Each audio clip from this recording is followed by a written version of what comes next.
Jules Verne wrote Captain Nemo into 2 novels, and we've gone over all the adaptations of both in the last 2 chapters. But that doesn't mean that other people didn't come along and add on to the legacy of Captain Nemo. It just didn't always work out for the best.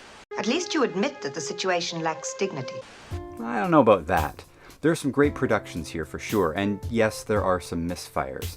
But all of these movies and TV series are going to be based on Verne's character, but with entirely new plots. Sort of, but sometimes. For example, 1954 to 1962 are peak years for Verne in cinema. 1954 saw 20,000 Leagues Under the Sea at Disney. 1956 we went around the world in 80 days. In 1958, From the Earth to the Moon launched.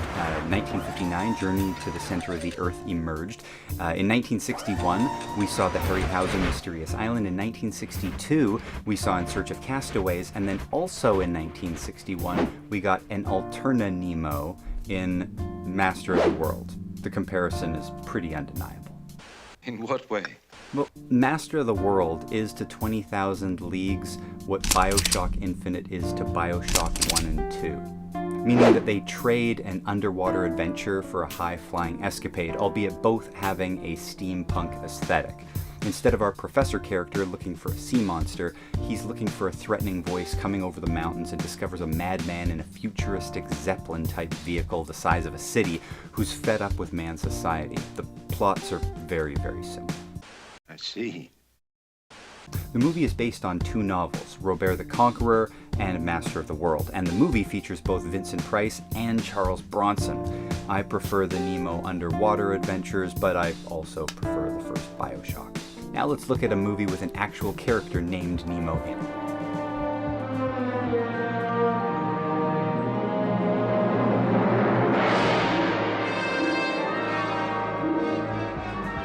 Roger Corman once had plans to make a Nemo movie combining 20,000 Leagues Under the Sea with another Verne novel called A Floating City. It follows a lady onto a gigantic ship with shops and streets and buildings on the top deck. Basically, Verne was imagining what would become cruise liners. Now, Corman never got to finish Captain Nemo and the Floating City, but another producer dusted it off and renamed it Captain Nemo and the Underwater City. It's a cool movie. I think they're going to like it. They're really going to like it. And it's a surprise. I think I agree, actually.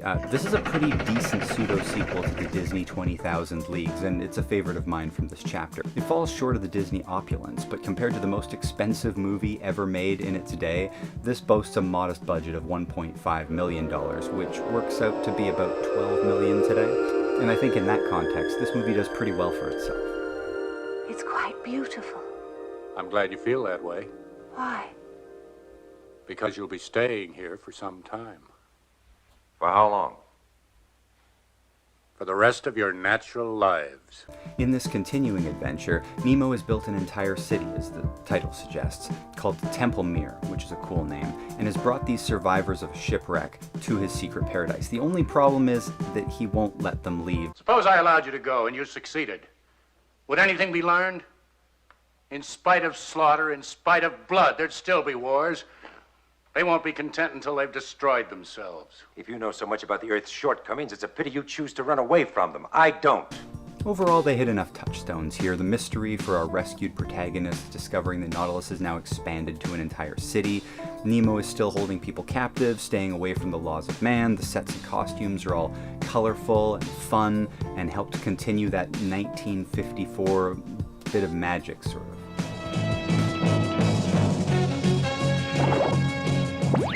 1975's Undersea Adventures of Captain Nemo. It's animated, it might kind of look a little cheap, but it was like the Cat in the Hat of its day. Killer whales attacking a ship. That sounds fishy. Nemo's like a friendly Flash Gordon-looking blonde hero type who has his 2 protégés, Chris and Robbie, as they do marine biologist adventure stuff in the Nautilus. Actually, maybe it's more like the Octonauts. Hands up if you've got a kid and you know what I'm talking about. Back to the show. The entire series has 78 episodes. Each is 5 minutes in length. It was made in Ontario, Canada, and it played on Captain Kangaroo in the United States.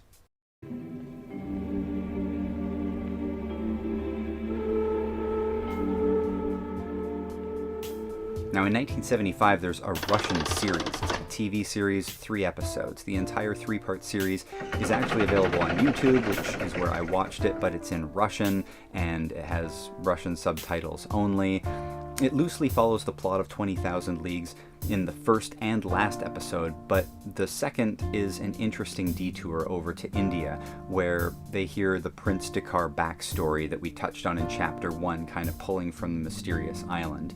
It's pretty great, and they made such an effort to be like authentic to the character, which makes me think of the original publisher way back in Chapter 1 we discussed, who wanted Verne to change the story, or the backstory rather, for Nemo so the Russians wouldn't be the enemies in his backstory, considering that reading demographic, and maybe that's paid off because there are a number of Russian adaptations over the years.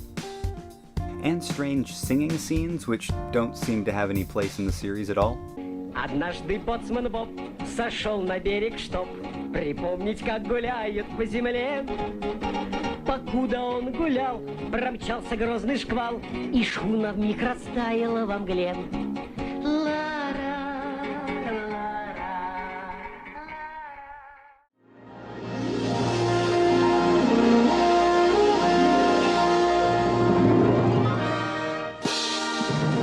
Now in 1978, we got The Amazing Captain Nemo, or aka Return of Captain Nemo. This is one of the more bizarre entries in our journey here. In 1978, a television production called The Return of Captain Nemo was broadcast.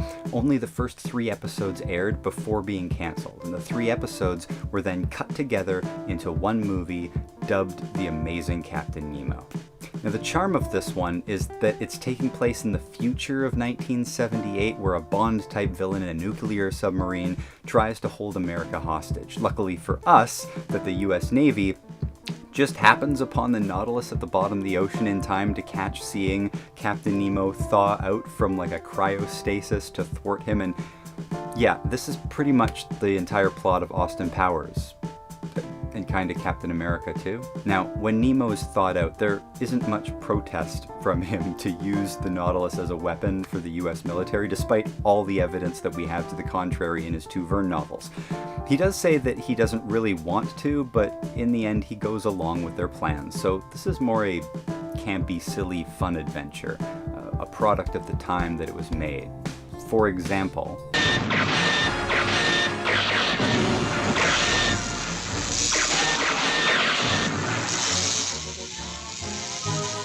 this is totally not being made the year after Star Wars, right? And this is totally not Darth Vader, right? Go! Left! Invaders are escaping!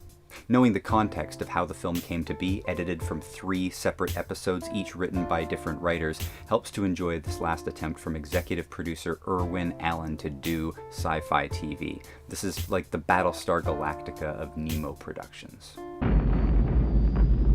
In 1979, we got The Black Hole from Disney. Now, this is another sci-fi movie that pays homage to Verne's Nemo. There's been some comparison between 20,000 Leagues and Black Hole from 1979 over the years, and it's easy to see why. If you're not familiar, it's another Disney production that was also clearly heavily influenced by Star Wars.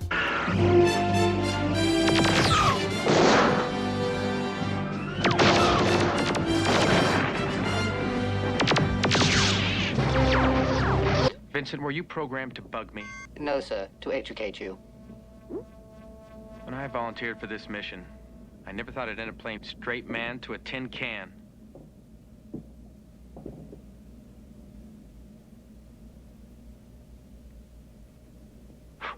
Now, the movie is much darker in tone than you'd expect from Disney, and they had these droids forced in, which doesn't fit the dreadful tone that the movie effectively strikes in other areas, namely with our Nemo counterpart, who is much darker than Nemo ever got.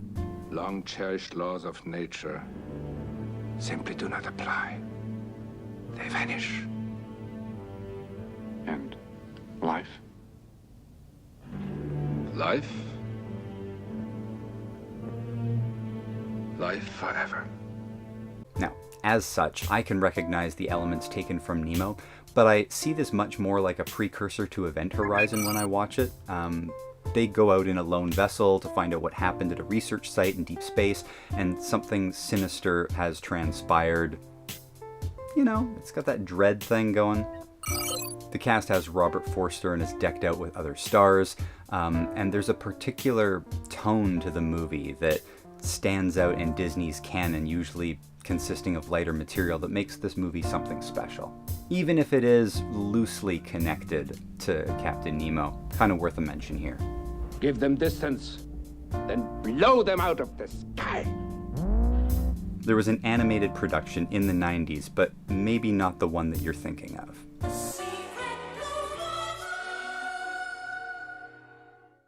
In 1990, a Japanese anime series, Nadia and the Secret of Blue Water, ran for 39 episodes. It too deviates from the source material greatly, but it does have a Captain Nemo, it does have a Nautilus, it does have a mysterious island. Now, this is barely an adaptation at all, which is why it's in this chapter. The series is based on an idea of adapting Verne's novel by Hayao Miyazaki, and it was directed by Hideaki Anno, who after this went on to create the hugely popular Neon Genesis Evangelion. Kind of feel like for as much as people love Miyazaki, this doesn't get as much shine or love as it should.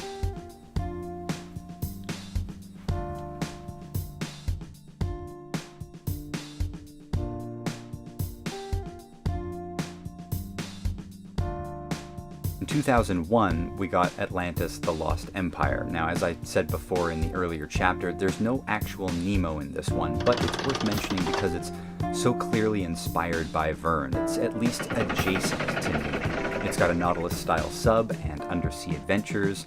Off the sub, there are moments clearly inspired by Journey to the Center of the Earth. There's a hot air balloon. I mean, do I need to say more? The similarities kind of end there, but the movie is wonderful in its own right, and it has the flavor of these movies. Plus, Mike Mignola, the creator of Hellboy, did production designs in a bunch of the movie. It's really felt, especially once you get to Atlantis. You can really feel his influence there.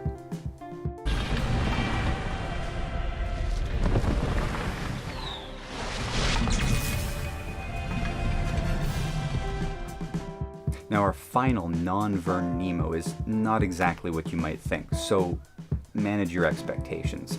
I'll give you a hint.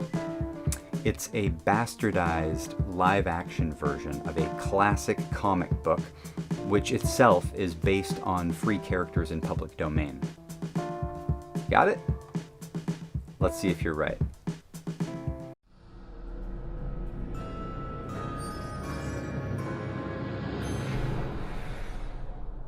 (2016's) Once Upon a Time, the TV series. I got you.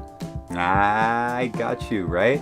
There had to be a bunch of you thinking I was going to say League of Extraordinary Gentlemen, but Once Upon a Time actually fits the description as well.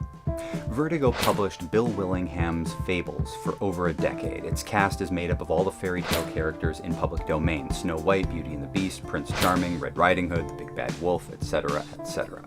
They live in Fabletown, unknown to us Mundies or Mundanes. The Fables have been driven out of their homelands and they're making do in the real world. Similarly, Once Upon a Time is about the exact same thing, really. But their town is called Storybrooke, which happened to film in Vancouver, well, Steveston exactly, which is about 20 minutes away from my house. And you can see we're out here now. This is about the main drag. Wow, it's really bright and really cold in Steveston. And they filmed, I would say, like 90% of the show. Everything in Storybrooke is down like this main one street, or behind me this way, over where the docks are. The main character is still Snow White, and there are other similarities for sure, but beyond that, taking in the franchise as a whole, they are pretty different, and I don't think Once Upon a Time is better for it, actually. The tone of the show is more like pretty people doing cosplay with desperate housewives style melodrama. I could do an entire episode diving into this production alone, since while, yes, it is very different from the comic, but ABC had picked up the rights to Fables and then just announced Once Upon a Time. That's pretty suspect. They likely did it just like a cost-benefit analysis and, negotiate with a creator and have already established lore to have to live up to, or just take the public domain characters and then have free reign without any licensing. Now in season 6 is where we see our Nemo and our Nautilus, though in all fairness, he's only featured in 3 episodes total. Still, a Nemo. And considering ABC is a Disney company, there's no surprise that as the show went on, it just became a showcase for them to have every character in their stable live action. It sort of became like a soft launch for live action versions of their animated classics, which we see all the time now. I think it might have been in peak effect in season 5, it might have been. There's a trio of villainesses show up, and it's Cruella de Vil, Ursula, and Maleficent. And it just becomes hard to see past the fan service at that point. Now, I am, of course, leaving off one particular movie that should belong on this list, League of Extraordinary Gentlemen. But I'm leaving it for its own chapter, so we can talk a little bit about the comic book as well. So that was the surprise. You remember, like, way back in chapter 1 when I said the last chapter would be a surprise? This is the payoff. Why did I say surprise?